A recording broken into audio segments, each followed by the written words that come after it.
Hello everybody, Lotu for Life here, bringing you guys a brand new video, and today I want to talk about So I'm a Spider, So What, episode 14, as well as also my thoughts on the series so far in general. This is a series that I was kind of into with the manga. I first found out about it a few years back, and I kept being told that, oh hey, the series is really good. So I'm a Spider, So What, it's stupid good. It's really good. One of the best isekais out there. I'm like, okay, I'll check it out. Read the manga up to where I got caught up with it, and while I thought it was good, I wasn't really particularly impressed. It didn't really catch me how it was so good. And the anime got announced, and the anime is what has actually got me to go and read the light novels. I am currently on volume 10, I think, of the light novels, and my god, people are right. This is one of the best isekai I have ever had the pleasure of experiencing. And getting to actually watch it and read it and see all these different takes on it, I'm loving it to death. I wanted to do this video before 13 came out, you know, kind of like between the two cores, but unfortunately my schedule did not permit it. So here I am at episode 14 talking about my thoughts on it. So overall, I really like this series. Like, extremely. I would say this is probably my second most favorite isekai out there right now. Maybe third. I really gotta sit down and figure that out, but it's definitely in the top 5. And the anime really showed me what I was missing with the manga, because the manga only shows the spider side. And for the longest time I thought, I was like, oh, that's the main appeal. Why wouldn't you care about only the spider side? But you're missing half the story if you only get the spider side. And the anime was like, hey, here's both. And then it's like, oh, I want to read the novels now. So, I'm loving it. It's really great. The animation of the anime, for the most part, is really good. The characters are all really good. If you're watching this video, you already know that. You probably just want to hear my thoughts on 14. So I'll save my thoughts in general for the rest of the series later on, maybe whenever the anime is done. But however, if you like the anime, you gotta read the novels. I'm just gonna put that out. The manga's fun too, but it's only the spider side, so you're missing a good chunk. But I think it's a lot more fun reading it now that I know what's going on, like elsewhere. But however, the anime, oh my god, I am loving this anime, okay? The story and everything about it, they're really trying their best to do good by this series. And I feel like that this is really a big passion project. You can tell whenever a studio puts a lot of effort into a series because it's a passion project more than it is just a paycheck. Made in Abyss by Kid and a Citrus is one of the biggest prominent examples of that. You can tell when Kid and a Citrus is putting their all into something and when they're not. When they are, you get Made in Abyss. When they aren't, you get Shield Hero. And that's coming from somebody who loves Shield Hero too, but the anime, you could tell, was not Kid and a Citrus top quality. This series, though, the anime is doing really good in terms of what the studio is doing and everything. I do have a few qualms with it, but I will get to that as we talk about 14 here. So 14, this episode rearranged a lot of what happened in the novels. A lot of the events of Kumiko's side happens after some other events. They have completely rearranged it, but I think it's still going to work out in the end. I'm very nervous about how they're going to do everything moving forward, because this is not a story with filler. So I'm a Spider, So What has no filler in it. Everything matters. Stuff that mentioned all the way at the beginning will come back up again later on. And going into this episode, I was a bit nervous about how they're going to handle everything, and I'm very mixed on episode 14 in particular, okay? Episodes 1 through 13, I would say all are top quality. The only real issue I had with it is that sometimes the CGI looks a bit weird, like the dinosaur dragon thing, whenever the kids fight it at the academy. That thing looked horrible, but everything else looks amazing. Episode 12 especially, with the fight against Araba, was amazing. And it's just so jarring to see episode 14 now. And I think a part of it is I get the feeling this is censored for TV, because there's a lot of weird cuts and angles and everything away from like the gore and the violence. And I can't help but wonder if it's censored for TV. So I want to see how the Blu-rays, whenever those come out, change things up, because I'm getting the feeling this is censored. And I think that's part of why it feels so jarring, because they're putting half effort into the censored version and you get the actual thing with the non-censored.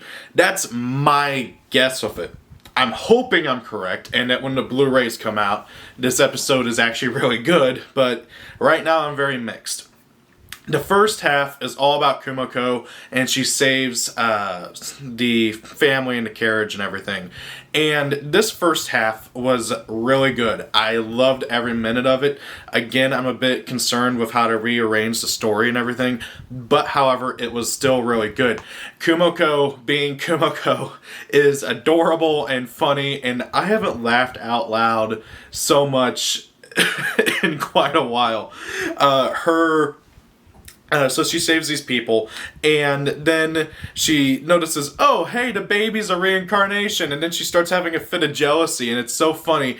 And they keep switching back and forth between her perspective and the people's perspective. So you got her freaking out, like yelling and screaming, and then they switch over to the people's perspective, and she's making weird spider noises while rolling around on her back.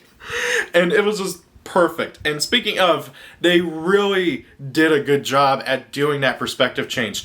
I love how they do that eye zoom out from her, and then, oh hey, it switches from her perspective to the human's perspective, and she looks like a monster again. And then as soon as like the massacre is done, she like jumps down, her face gets covered up from the body, and then she looks up, and then, oh, we're back to cute Kumiko.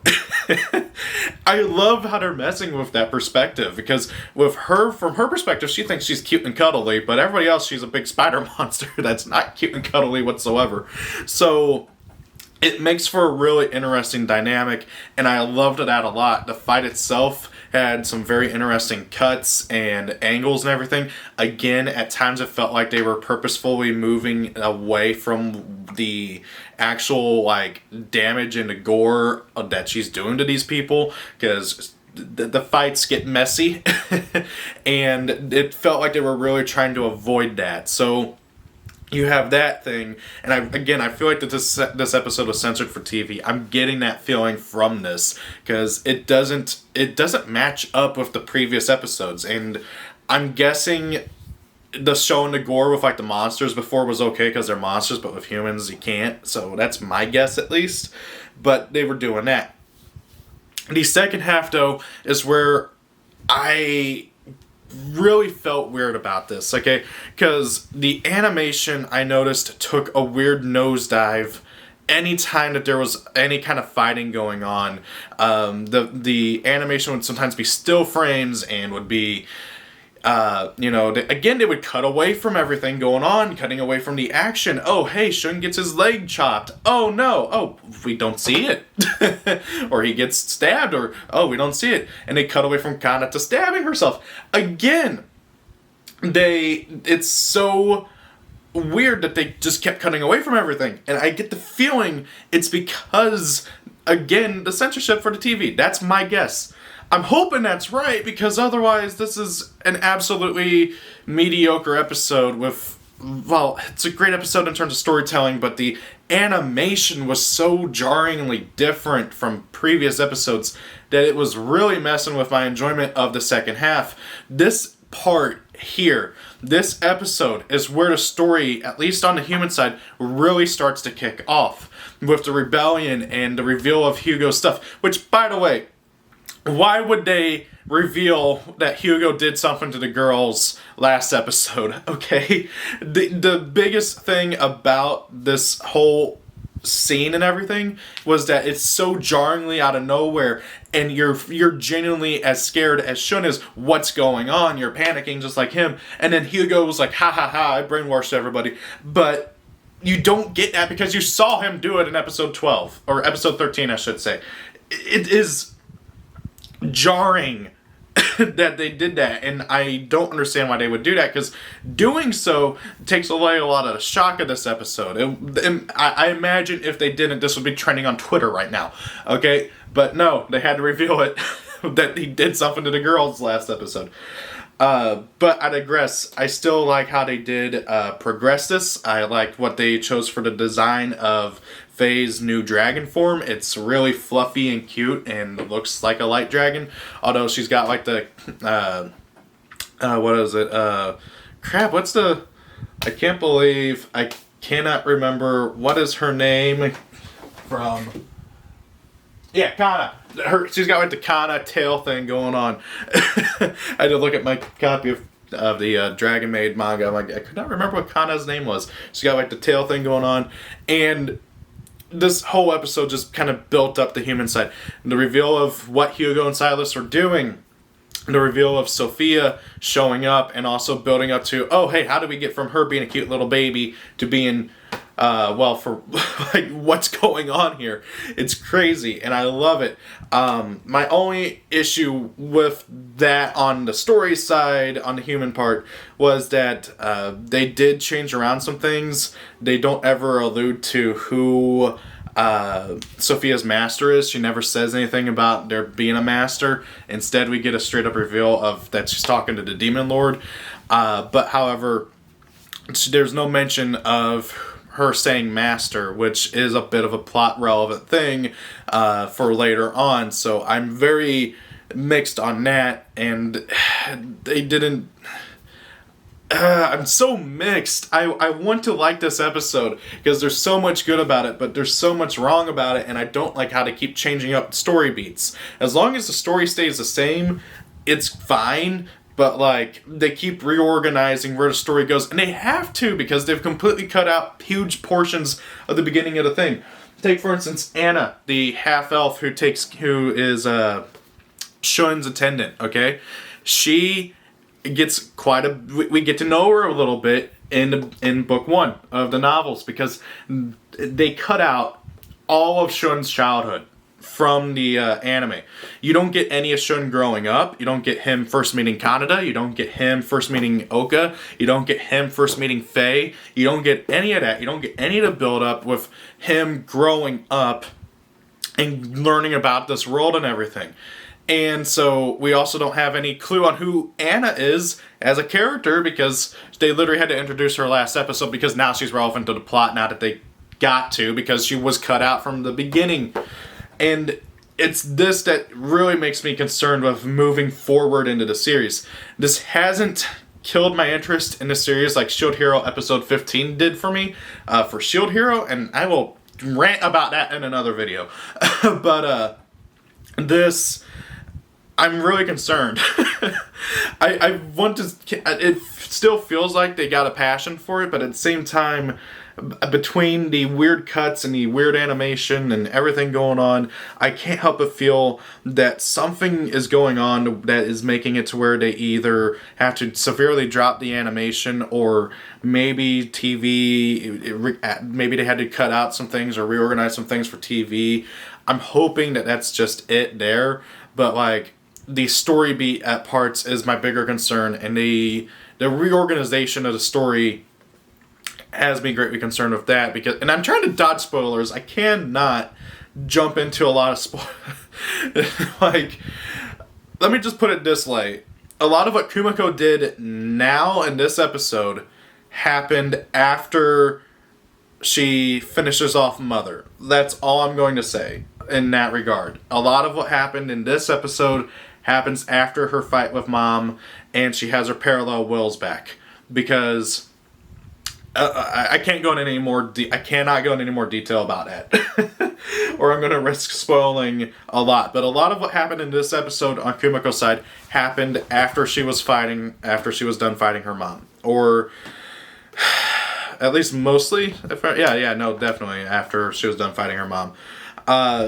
It's just very concerning, because I love this series a lot, and I'm hoping that from what I've seen of the previous episode and everything, I'm assuming the studio does too, and I'm hoping that they do right by it moving forward. So that's all I have to really say. What do you guys think about this episode and everything? It's been a while since I've done an episode reaction like this, or even thoughts on something like this.